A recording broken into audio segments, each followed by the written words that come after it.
और सबसे बड़ी झंझट है मनमानी में बाधा। मनुष्य के मन में के अनुसार जहां नहीं होता है बस वहीं बेचैन हो जाता है, चाहे वो घर में, परिवार में, समाज में, कहीं भी आप हैं।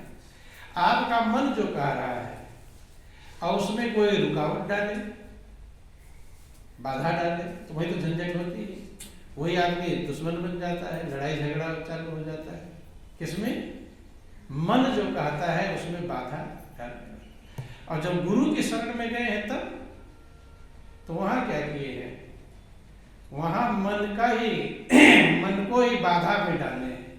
किसमें डाले हैं? मन को ही। क्योंकि मनमानी और गुरुमानी, एक होता है मनमुख, एक होता है गुरुमुख। तो मनमुखता हम खत्म करके जब गुरुमुखता ग्रहण करते हैं तो इसलिए कहीं कहीं गुरुमुख कहते हैं। क्या कहते हैं? कि हम गुरुमुख हो गए। तो मन के लिए बाधा होती है। क्या होती है? मन के लिए बाधा। और यही सबसे बड़ी परेशानी हर जीव की है। मन जैसा कहता है वैसा ही सभी लोग चाहते हैं कि वैसा हो, वैसा करें, वैसा बोले, वैसा सुने। लेकिन गुरु महाराज जी क्या करते हैं? मन की ही रुकावट करते हैं, मन के बाधक बनते हैं। तो इसीलिए लोग गुरु के शरण में जल्दी आ नहीं पाते, और आ भी जाते हैं तो चल नहीं पाते। क्योंकि कोई बिरला भाग्यशाली होता है जो अपने मन को पूर्ण रूप से गुरु के अनुसार चला पाए। ये चलाना आसान काम नहीं बंधु। इसलिए महापुरुषों ने कहा, इसीलिए भक्ति को कठिन बतलाया गया। क्या बतलाया गया? कठिन। भक्ति मार्ग कठिन है, जो खांडे की धार और डगमग करे तो कट मरे, निश्चय उतरे पार। ठीक है। क्योंकि जैसा हमेशा से जन्म जन्मांतर से जीव अपने मन के अनुसार चलता आया है, मन जैसा कहता वैसा हो तो आप खुश होते हैं, और जैसा मन कहता वैसा ना हो तो दुख। यही दुख का परिभाषा है कि जैसा मन कह रहा वैसा नहीं हुआ तो हम दुखी हो गए, बेचैन मन। तो जब हम गुरु के शरण में जाते हैं तो अपने मन के खिलाफ गुरु को खड़ा कर देते हैं। और आप लोग भी सुनते रहते हैं कि गुरु की अनेक उपमा दी गई। गुरु की उपमा दी गई धोबी से। गुरु धोबी से कपड़ा और साबुन सिरजनहार, और सूरत इसला पर धोइए निकसे रंग व्यापार। तो धोबी क्या करता है? कपड़े के मैल को धोता है। क्या करता है? धोता है। और धोता तो सीधे थोड़ा धोता है, सीधे मैल निकलता नहीं। उसके साबुन लगाए, डिटर्जेंट लगाओ। पहले की व्यवस्था ऐसी थी कि साबुन सर्फ नहीं थे, तब एक प्रकार की मिट्टी होती है, रेह जिसे कहकर पुकारते हैं, रेह वाली मिट्टी सफेद सफेद होती है। तो उसको धोबी कपड़े में लगाकर धूप में रख देते थे। बात सुनिए, कपड़ा गीला किया, मिट्टी उसमें लपेट दिया, रेह वाली मिट्टी। रेह वाली मिट्टी कुछ पैदा नहीं होता, कहीं कहीं आप देखोगे सफेद सफेद मिट्टी रहती है, चूने जैसी सफेद दिखाई पड़ती है।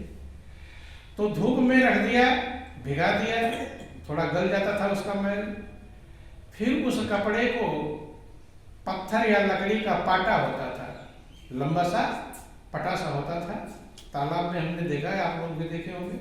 तो धोबी उठा उठा कर कपड़े को उस पर पटकता था ताकि उसकी मैल निकल जाए। क्या निकले? मैल निकल। तो मैल निकालने के लिए वो पटकता है, कपड़े को कष्ट होगा इसकी परवाह करता था? नहीं करता। गुरु को कुम्हार की उपमा दी। गुरु कुम्हार से कुंभ है, गड़गड़ काढ़े खोट, अंतर हाथ सहार दे बाहर मारे चोट। कि गुरु कुम्हार के समान है, जैसे घड़े के समान। जैसे कुम्हार मिट्टी लाता है, एक एक कंकड़ निकालता है, रेशे निकालता है, फिर चाक पर कितनी बार काटता है, छांटता है मिट्टी को पूरा। एक भी कंकड़ अगर उसमें रह जाए तब तक घड़ा बनने के लायक नहीं। चाक पर चढ़ाता है, नचाता है, क्या क्या करता है, फिर धूप में सुखाता है, फिर आग में पकाता है। इतना कर्म करने के बाद तब कहीं वो घड़े की कीमत मिल पाती है। तो हमेशा समझना चाहिए कि हम गुरु की शरण में आए हैं अपनी कमियों को निकालने के लिए। क्या करने के लिए? चूंकि जीव और ब्रह्म के बीच में एक ही अंतर है। ब्रह्म के अंदर कोई कमियां नहीं है और जीव कमियों का भंडार है। समझ में आएगा? और ये कमियां जैसे जैसे जितनी हम निकालते जाएंगे उतना ही हमारा हृदय आनंदमग्न होता जाएगा, उतना ही शांति, क्योंकि परमात्मा शांति का भंडार, आनंद का भंडार है। कमियां ही तो हमें बेचैन करती हैं, अशांत करती हैं। कमियों के निकालने के लिए महापुरुषों ने तमाम सारे उदाहरण देकर समझाया, प्रयास किया कि कैसे मनुष्य के मन के जो विकार हैं वो निकल जाए। क्या हो जाए? निकल जाए। और आप लोग प्रैक्टिकली भी अपना देखते होंगे कि मन की कोई कमी दूर होती होगी तो आपको बहुत खुशी मिलती है। मिलती कि नहीं मिलती? छोटी भी कमी दूर हो तो आपको खुशी मिलती है, प्रसन्नता मिलती है।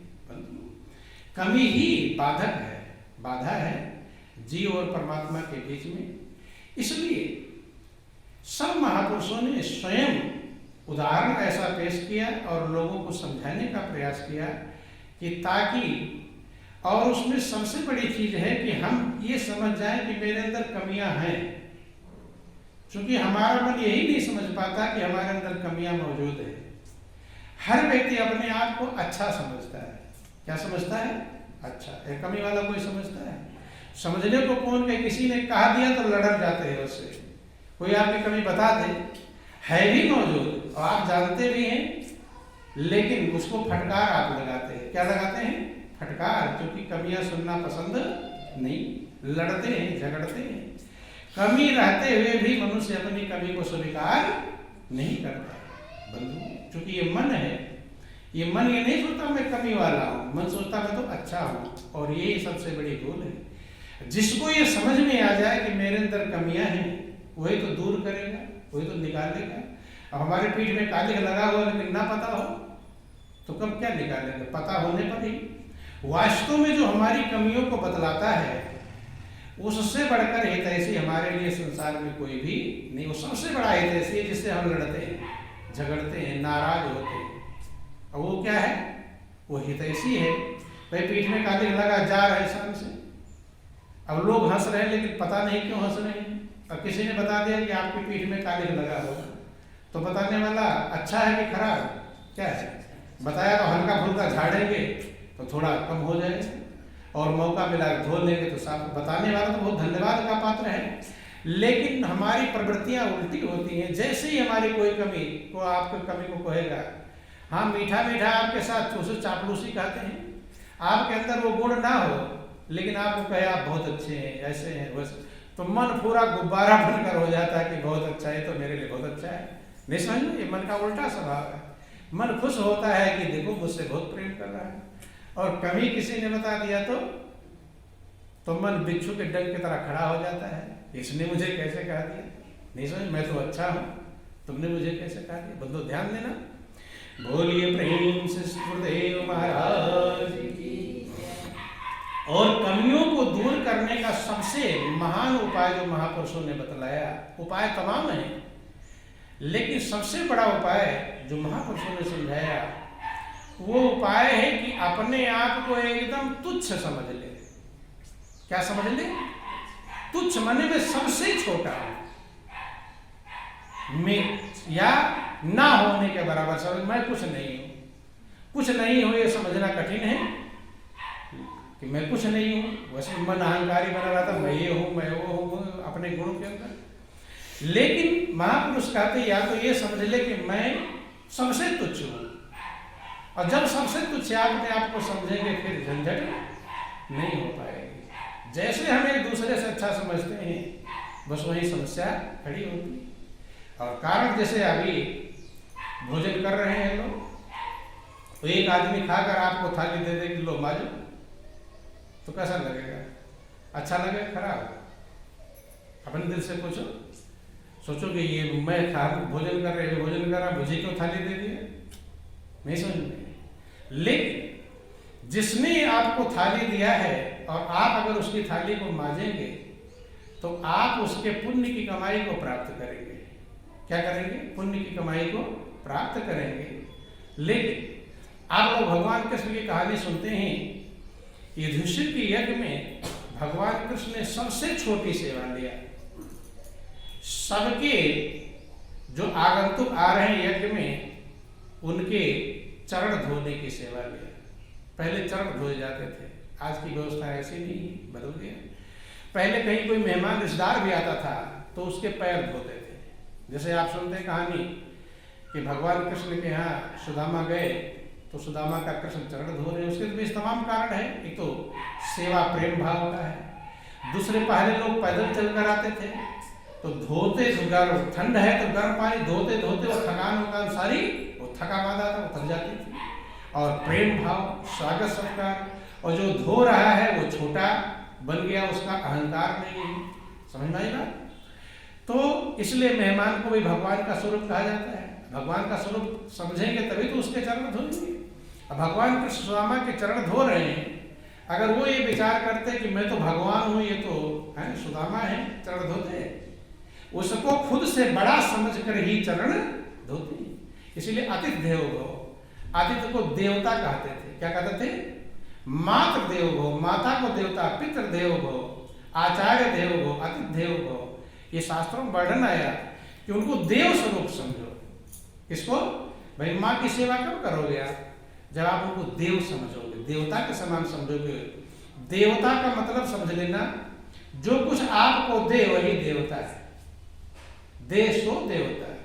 तो माँ ने क्या क्या दिया है? 9 महीने गर्भ में रखा है, पाला पोसा है, क्या क्या दूध पिलाया, सब बहुत सारी चीज दिया है, चलना बैठना उठना सब कुछ सिखाया है। तो माँ देवता है, पिता ने बहुत देव दिया है। धरती को इसलिए तमाम जितनी चीजों को देवता कहा जाता है, तो उन्होंने हमारे लिए कुछ ना कुछ दिया है। बंधु अतिथि देवो भव, अतिथि ने आपको सेवा का मौका दिया, सत्कार का मौका दिया, अहंकार को मिटाने का मौका दिया। बंधु ध्यान देना। बोलिए प्रेम से गुरुदेव महाराज की। तो भगवान श्री कृष्ण ने सबके चरण धोने की सेवा लिया। तो जो चरण धो रहा है वो छोटा है कि बड़ा? क्या है? चरण धोने वाला छोटा है। छोटा है तो चरण धोता है।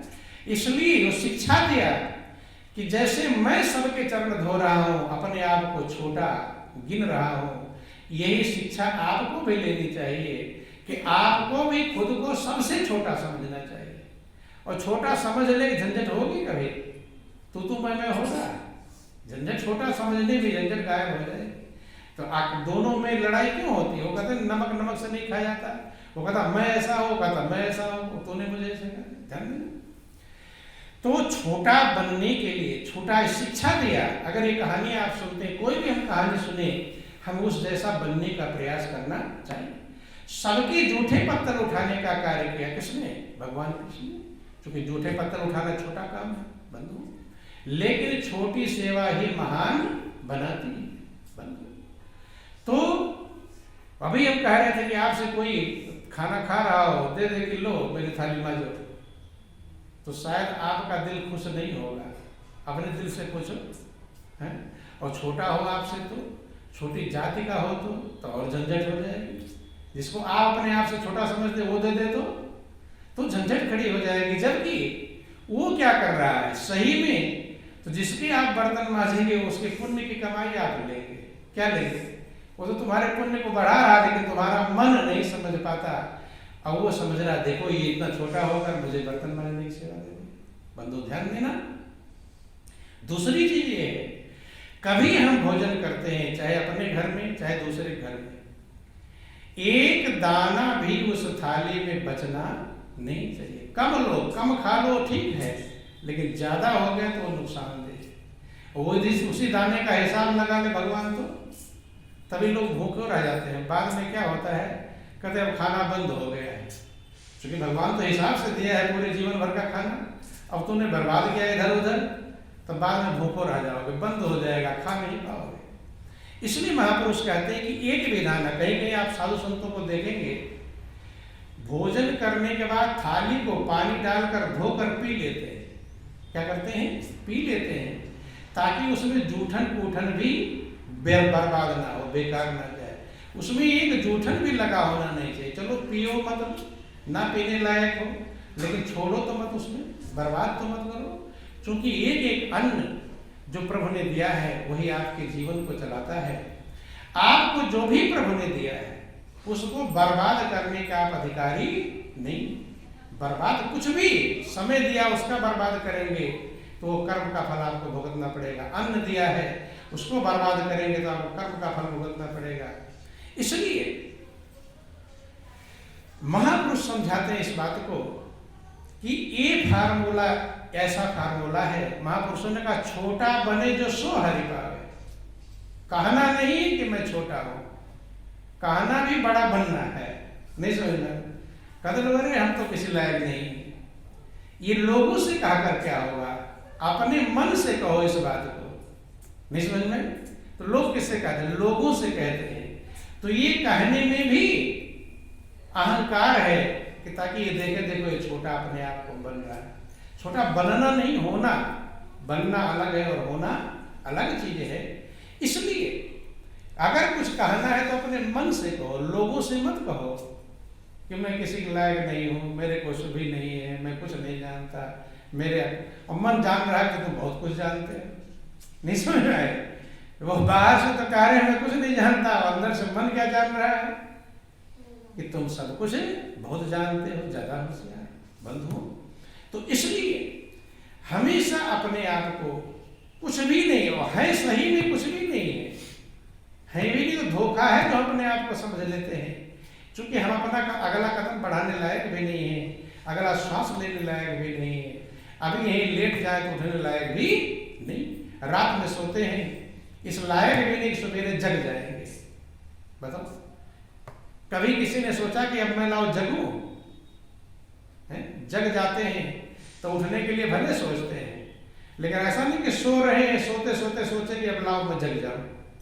क्योंकि जगने के लिए कोई सोचता नहीं है, कोई जगाने वाला कोई और सुलाने वाला भी कोई और है।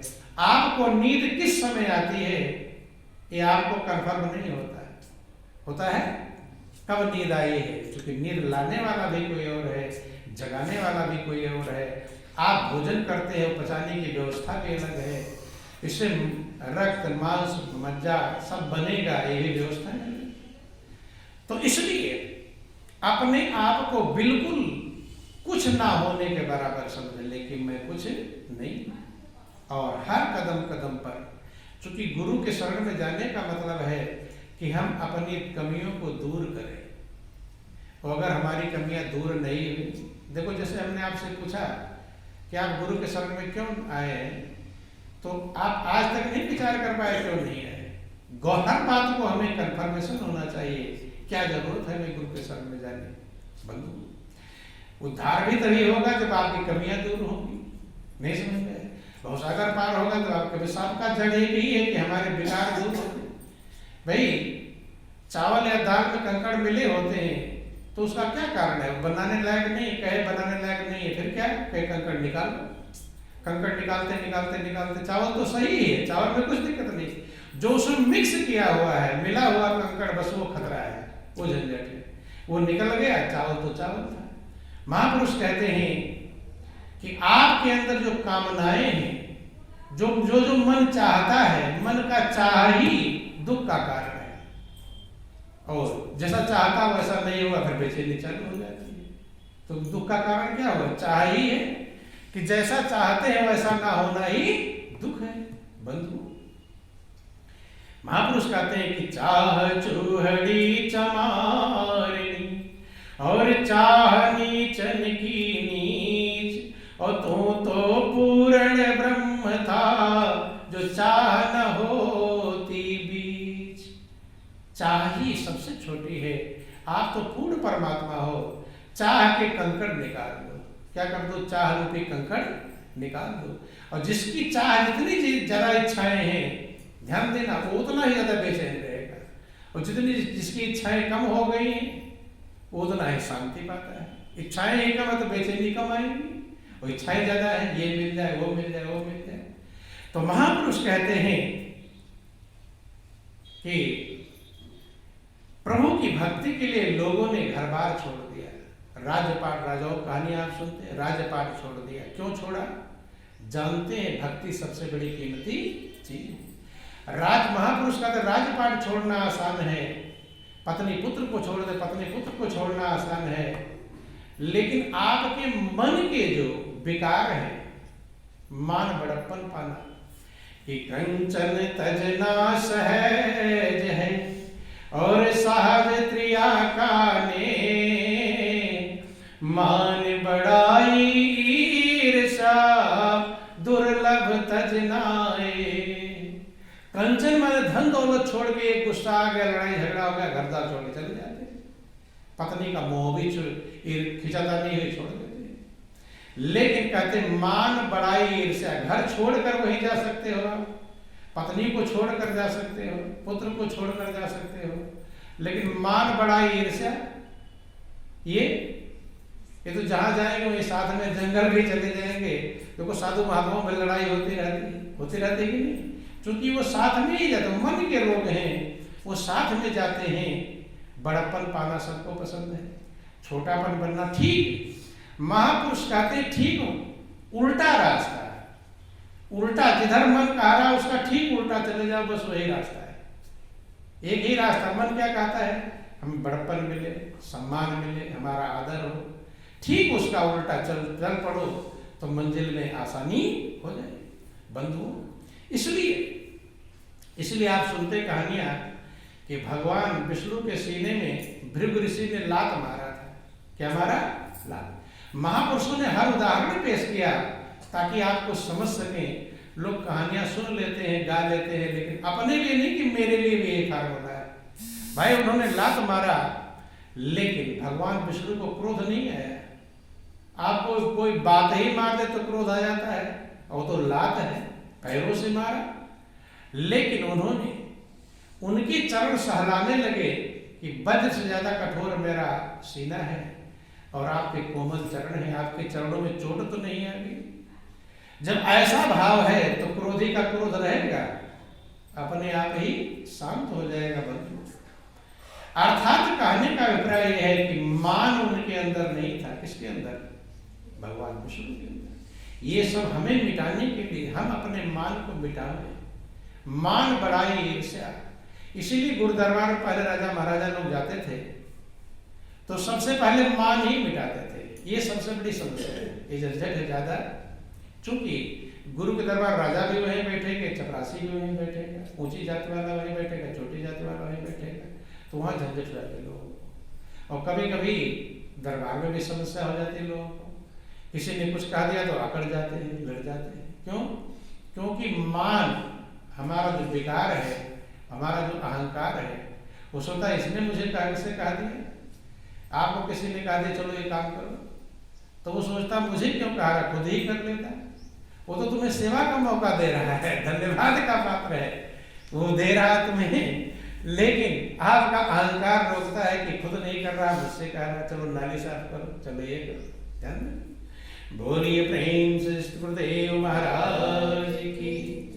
तो यही हमारे सबसे बड़े शत्रु हैं, और इसके लिए फार्मूला यही है कि हम अपने आप को रोज छोटा बनाने का प्रयास करें, समझें, विचार करें, अपने मन को समझाएं कि मन तो किसी लायक नहीं है।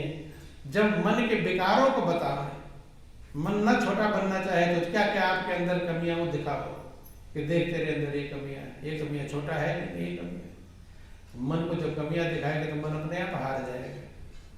नहीं समझ में क्या क्या किस लायक तुम। और तब हमें कुछ कीमत मिल पाएगी। महापुरुष कहते हैं कि जैसे ऊंचाई पर बारिश होती है वहां पानी नहीं रुकता, पानी रुकता जहां गड्ढा होता है। कि ऊंचे पानी ना टिके और नीचे ही ठहरा, नीचा हो सो भर पिए ऊंचा प्यासा जाए। बरसात में घर मकान खेत खलिहान सब जगह पानी बरसता है, लेकिन बरसात के बाद पानी कहाँ मिलता है? जहाँ गड्ढा होता है। तालाब क्या है? तालाब में उतना पानी थोड़ा बरसा, और आसपास के क्षेत्र का पानी बहाकर उसमें आ गया। तो आया कैसे? तालाब ने मांगा नहीं किसी से कि भाई तुम अपना पानी मुझे दे देना, मांगने की जरूरत ही नहीं। खाली उसने अपने आप को छोटा कर लिया, गहरा कर लिया, नीचा कर लिया। जैसे नीचा किया तो पानी मांगने की जरूरत नहीं, सबका पानी उसी में आया। रामायण लिखा गया कि सिमटी सिमटी चल भर ही तलावा, और जिम सदगुण सज्जन पहिया। तालाब जो नीचा होता है, सब तरफ का पानी जैसे उसमें जाता है, ऐसे सज्जन भी उसे कहते जो अपने आप को नीचा समझे, उसी को सज्जन का छोटा समझे। नहीं समझ में? तभी तो गुण आएंगे। तो दूसरे के गुण भी आपको प्राप्त हो जाएंगे जब अपने आप को छोटा बना दें, छोटा समझ तालाब जैसे बन जाएंगे बंधुओं। लेकिन थोड़ा मिटाना कठिन होता है, लेकिन महापुरुष का धीरे धीरे मिटाना चाहिए। हमेशा हम दूसरे की सेवा करें, दूसरा हमारी सेवा ना करे, ऐसा प्रयास करना चाहिए। दूसरा हमारी सेवा करेगा, जो आपने जो कमाई धमाई भजन किया है वो पुण्य की कमाई लेगा, उसे चुंगी कहते हैं। क्या कहते हैं? कर्म धर्म के फल त्योहार कुल चुंगी में चल जाए। किसमें चला जाएगा? अब एक व्यापारी जा रहा है कमाने के लिए, और जगह जगह चुंगी देता कि इतना चुंगी दे दे कि जितना कमाया नहीं, अगर उसे ज़्यादा चुंगी दे दे तो फायदा क्या निकला है? तो ऐसे हम जो भजन करना कितना कठिन है? सुमिरन भजन करना बहुत कठिन है, मन जल्दी लगता नहीं। तो कितनी मेहनत से थोड़ा बहुत सुमिरन भजन करते हो, और वो जो आपकी सेवा करता है वो आपकी चुंगी में ले लेता है, वो आपकी कमाई चली जाती है बंधु। तो ये प्रयास करना चाहिए हम दूसरे की सेवा करें, अपनी सेवा ना करें। जितना लायक है, जहाँ तक हम लायक हैं, जहाँ तक बन पावे, हमारा ये शरीर, हमारा ये जीवन, हमारा ये मन बुद्धि दूसरे पर सेवा पर उपकार में हम जग जीवन सफल बना जाए। दूसरे के सेवा में और दूसरे के उपकार में अपने खुद ना करें, प्रयास करें कि हम कुछ अर्जित करें, अपनी कमाई इकट्ठा करें। और कमाई का भाव ना भी हो तो ये भाव होना चाहिए कि हमें प्रभु ने बनाया है, ना बनाया होता सेवा करने लायक क्या करते? इस लायक हाथ पैर ना काम करते क्या कर लेते? कुछ भी नहीं करते। इस लायक बनाया है तो उसका लाभ हमें उठा लेना चाहिए। ना जाने ये मौका कब खत्म हो जाए, अभी हाथ पैर कब कपाने लगे, ना काम कर पाओ, क्या सेवा हम करें? कुछ भी नहीं करेंगे। और उसी से आपका अहंकार मिटता है। सेवा के बिना किसी का भी अहंकार मिटने वाला नहीं। इसीलिए रामायण में गुरु पद पंकज सेवा तीसर भक्ति अमान, मान को मिटाकर जब सेवा करता है तब कहीं बंधुओं कीमत को प्राप्त कर पाता है। इसलिए देखो, बोल वृंदावन बिहारी लाल की। तभी हमारी कमियां, हमारे बेकार निकलने वाले हैं, नहीं तो ये बहुत दूर तक पीछा करते हैं। बड़े बड़े ऋषि मुनियों को भी आपने देखा होगा, वो बेकारों के बस में हो जाते हैं, तो वहां तक पहुंचे हुए हैं, लेकिन बेकार वहां भी साथ रहते हैं। इसलिए इनसे हमें संभल कर रहना चाहिए। ये बहुत बड़े बड़ों को गिरा देते हैं। क्या करते हैं? गिरा देते हैं बंधु। शिक्षा हमें देखो, हनुमान जी की लोग पूजा करते, बोलो वृंदावन